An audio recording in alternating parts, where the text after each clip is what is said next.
من مدينة لاهتي الفنلندية. نبارك لاخواننا المغرب. وهذا المقطع الاول مع حبيبنا. تعال يوسف جنبنا هنا، الكابتن يوسف معنا. السلام عليكم. حسين بن عبيد.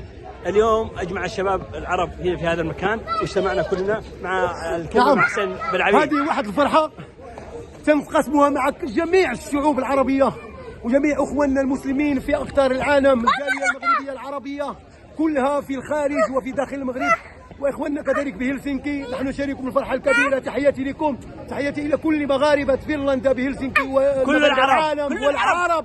كل العرب نهدي لكم هذا انتصار الى كل العرب، وافريقيا نهدوا الى افريقيا كذلك، الكره الافريقيه والعرب والمسلمين. تحياتي هذه بنت ريم. شوف ريم مغربيه على اصلها. وهذا الكابتن يوسف. تحياتي كابتن يوسف لاعب كره القدم. تهدي لمن الفوز هذا؟ للمغرب اوف كورس. تحياتي لك. هذا الفوز للعرب وللمسلمين اجمعين ولفلسطين وجميع العربيه المقهوره. هذا فوز ليكم قبل لينا، هذا بتاعكم. عندك ان شاء الله لسه حنفوز وناخذ الكوب ان شاء الله، وتكون كامل ليكم. شكرا. مبروك علينا ومبروك على الامه العربيه كلها، ومبروك على كل الدول العربيه وكل الجاليات العربيه في الجاليات، لا في اوروبا ولا في المغرب ولا في اي مكان. تحياتي لكم، وتحياتي للشعب اليمني والشعب الفلسطيني، وعاشت فلسطين والشعب المغربي. تحياتي. انا مو مغربي. خليل من الجزائر، كلمه بمناسبه الفوز اليوم لاخواننا المغاربه. والله احنا كنا طبعا خليل من الجزائر.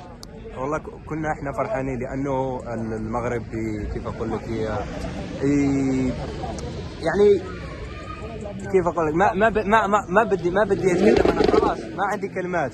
احنا كنا كعرب فرحانين بهذا الفوز. ان شاء الله يتاهلوا للنهائي ويفوزوا به، لانه هذا والله يعني انجاز تاريخي. ان شاء الله ما في بلد في افريقيا والله في اسيا والله في العرب عمل هذا الانجاز. نعم، مبروكين لهم، مبروكين للعرب، مبروكين لكل مكان. بعد المغاربه مبروك الجمهور المغربي في الداخل يا ربي يا رب. ان شاء الله مش بعيد. ان شاء الله ان شاء الله.